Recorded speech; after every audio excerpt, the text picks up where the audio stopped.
अस्सलामुअलैकुम दोस्तों, मैं हूं आपका होस्ट कासिम राना और आज हम डिस्कस करने वाले हैं वो 10 चीज़ें जो आपको जान लेना चाहिए दुबई आने से पहले, यूएई आने से पहले।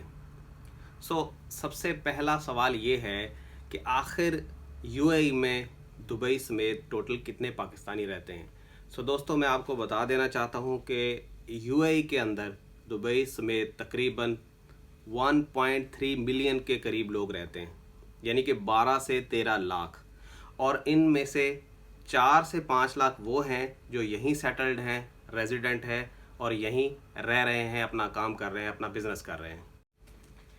सवाल नंबर 2 कि यहाँ पर कौन कौन सी ज़ुबानें ज़्यादा बोली जाती हैं। दोस्तों, जैसा कि आप जानते हैं ये अरब कंट्री है। सबसे पहले बोली जाने वाली जो ज़ुबान है वो अरबिक है और उसके बाद ज़्यादातर लोग मेजॉरिटी में इंग्लिश बोलते हैं। और हाँ, क्योंकि पाकिस्तानी, इंडियन, बांग्लादेशी और नेपाली बहुत ज़्यादा हैं यहाँ पर, आलमोस्ट लोग आपको उर्दू या हिंदी बोलते हुए नज़र आएंगे। तीसरा सवाल ये है कि पाकिस्तान के और यूएई के रिलेशंस कैसे हैं। दोस्तों, आप में से बहुत से लोग जानते होंगे और कुछ लोग आज जान जाएंगे कि जब यूएई आज़ाद हुआ तो पाकिस्तान वो पहला मुल्क था जिसने यूएई को रिकग्नाइज़ किया। पाकिस्तान के रिलेशंस हमेशा से यूएई के साथ बहुत अच्छे रहे हैं, बाकी नशेब व फराज आते रहते हैं। चौथा सवाल ये है कि पाकिस्तान यूएई को क्या क्या एक्सपोर्ट करता है। आपको सुनकर हैरानगी होगी कि पाकिस्तान यूएई को सोना एक्सपोर्ट करता है।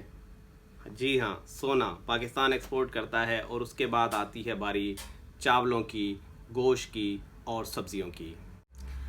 पांचवा सवाल ये है कि अगर आप यूएई या दुबई आना चाहते हैं तो वीज़ा की क्या प्राइस है। दोस्तों, पहले 30 दिन का और 90 दिन का वीज़ा होता था जो कि अब ख़त्म हो चुका है। अब एक ही वीज़ा है, वो है 60 दिन का, या फिर आप 6 महीने का मल्टीपल एंट्री वीज़ा ले सकते हैं। और ये जो वीज़ा है 60 दिन का, इसकी जो प्राइस है वो है सिर्फ 580 दरहम। आप पाकिस्तानी करेंसी में इसको कन्वर्ट कर सकते हैं। अगर बात करें टिकट की तो जाहिर सी बात है, आप जिस शहर से आ रहे हैं उसके फेयर्स अलग होंगे। अगर आप लाहौर से आते हैं तो थोड़ी महंगी मिलेगी, कराची से आते हैं तो थोड़ी सस्ती मिल जाएगी। छठे नंबर पर बात करेंगे रिहाइश की। अगर आप यहाँ आते हैं तो रहेंगे कहाँ।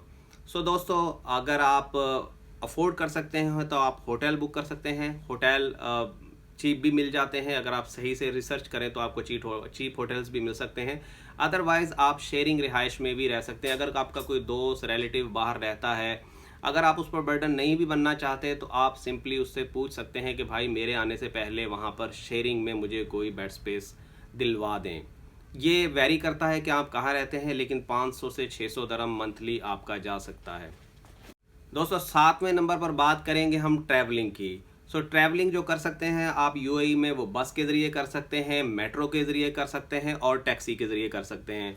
बस और मेट्रो का आपको एक कार्ड लेना पड़ता है जो कि 20-25 दरहम का आता है। उसमें आपको पैसे डिपॉजिट करने होते हैं और उसके बाद आप ट्रैवल कर सकते हैं। ये सफ़र बहुत ही मिनिमम अमाउंट में आप कर सकते हैं, इसके बहुत ज़्यादा चार्जेस नहीं होते। अलबत्ता टैक्सी दुबई, जाहिर सी बात है, आप दुबई में टैक्सी में बैठेंगे तो थोड़ा एक्सपेंसिव तो होगा।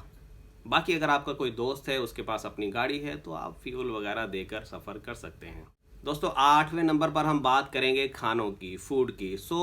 जैसा कि मैंने आपको कहा कि देसी कम्युनिटी लार्ज नंबर में यहाँ मौजूद है, तो आलमोस्ट इंडियन और पाकिस्तानी रेस्टोरेंट गली के हर कोने पे आपको मिल जाएंगे, सिवाय कुछ इलाकों के।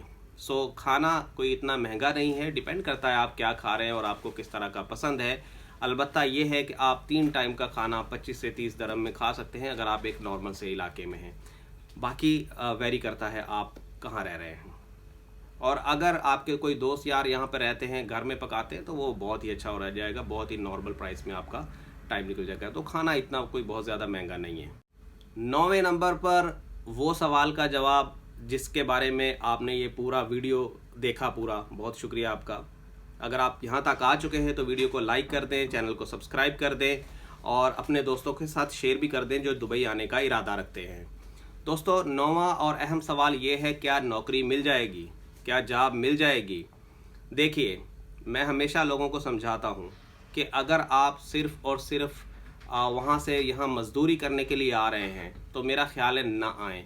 बेहतर है कि आप वहीं पर रहें और मज़दूरी करके आप उतने पैसे जितने यहाँ कमाने, इतने इजीली आप वहाँ भी कमा ही सकते हैं। आपको मेरे ख्याल से इतना तरद्दुद करने की ज़रूरत नहीं है। अलबत्ता अगर आप स्किल्ड वर्कर हैं, अगर आप पढ़े लिखे हैं, आपका तजुर्बा है किसी एक फील्ड के अंदर, तो आप यहाँ आकर बहुत अच्छे से आप तरक्की कर सकते हैं। और एक चीज़ जो बहुत ही ज़्यादा अहम है, जिसे लोग नेगलेक्ट करते हैं, वो ये मैं हमेशा कहता हूँ कि किसी भी मुल्क में जाने से पहले उसकी ज़ुबान ज़रूर सीख लें।